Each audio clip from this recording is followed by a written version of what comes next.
It's news time. Information is power. Be current. The news headline. The chain is finally broken. Ekpa reacts to Kanu's appearance in court without handcuff. The news in full. Simeon Ekpa, the self-acclaimed disciple of embattled leader of the proscribed indigenous people of Biafra, IPOB, Kanu, has expressed hope that the dream of actualizing Biafra as a sovereign state for the southeast would soon be a reality. The finished statement was actually posted on his official Facebook page while reacting to the appearance of Kanu of the indigenous people of Biafra in court without handcuff. Daily Post reported that the secessionists were at the Federal High Court in Abuja on Thursday for the continuation of his trial over allegations of terrorism and treasonable felony. His request to be moved from the Kuje Correctional Center from the Department of State Services DSS facility to Kuje Correctional Center was, however, turned down by Justice Binta Iyanko, who has adjourned the case to November 10. Ekpa, in his post, says that the removal of the handcuff during Nnamdi Kanu's appearance indicated hope for Biafra freedom, where the post reads in part that in the past, Nnamdi Kanu has always appeared in court with hands chained handcuffs, and he had 3 count charges against him. In 2021, with 7 count charges, he appeared without a chain handcuff. Let me tell you, it is a sign of Biafra freedom. The chain is broken. I am Simon Ekpa, Nnamdi Kanu's disciple on Biafra restoration. And this was the reaction after Nnamdi Kanu appeared in court October 24, 2021. However, it was seen that even certain members of the staff were not permitted to enter because the trial of Kanu, the leader of the indigenous people of IPOB, commenced today, 21/10/2021, and there was dissatisfaction since only court employees were permitted to enter into the premises. According to The Nation, representatives from the government did not disclose the reason for the denial of the request. Also, permitted entry into the premises were journalists selected from a list prepared by stand-looking, heavily armed officials of the DSS. Because they were dressed entirely in black, the majority of them were disguised. Families, supporters, civil rights organizations, lawyers, journalists, and other members of the public were gathered outside the courthouse because they were not permitted to enter the courtroom itself. There were heated exchanges between them and the security guards, which almost resulted in physical altercations. Deji Adeyanju, a member of a civil society organization, stated that at the very least, even under military control, journalists would be permitted access to the courts, saying that the court might also be accessed by members of the general public. Today, however, the situation is reversed. I find it extremely regrettable and ridiculous that we are supposed to be living in a democratic society.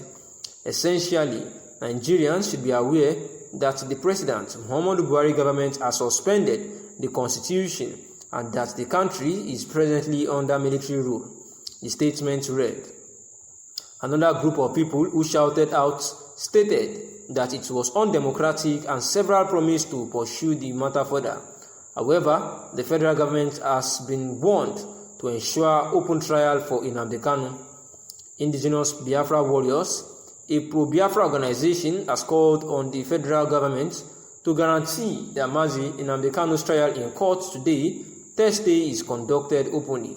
As previously reported by the Daily Post, Kanu, the leader of the indigenous people of Biafra, IPOB, is in court to be tried on an amended 7-count allegation touching on treason against him.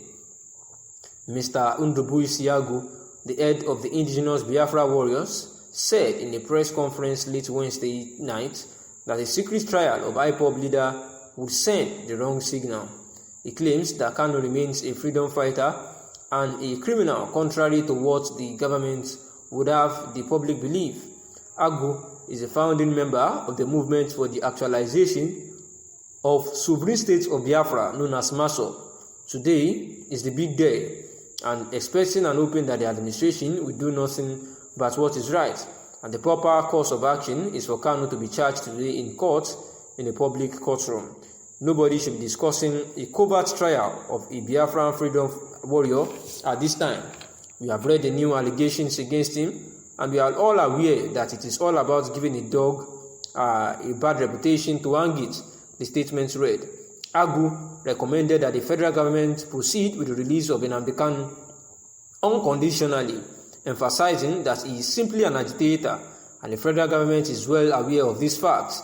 This is the only way to diffuse the tensions in the southeast, unless they wish to exacerbate the situation even further. In the meantime, I urge everyone to maintain their composure until the end of the day, and we are optimistic that everything will turn out well. We tell all our employees to remain their composure so that security agents do not perceive a motive to harass them. We will have another conversation after today, he stated. And today at the court of law, after the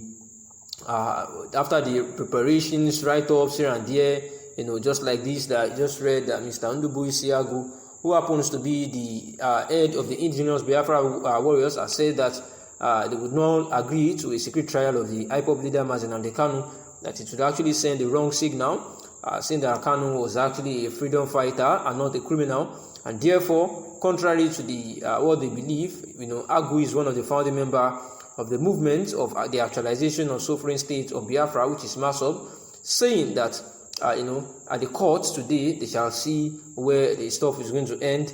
And at the court today it was said obviously that there was heavy security personnel at the court today at Abuja, where the DSS operatives, the army, Nigerian security and civil defense personnel, members of the Nigerian police force, some disguised for security agencies, and every one of them were there, barring entrances to the court building, according to the Sun newspaper, and journalists, lawyers, litigants, and a whole lot of people who by law were supposed to be in that courtroom were refused and denied entry into the courtroom, and saying that that this is actually undemocratic.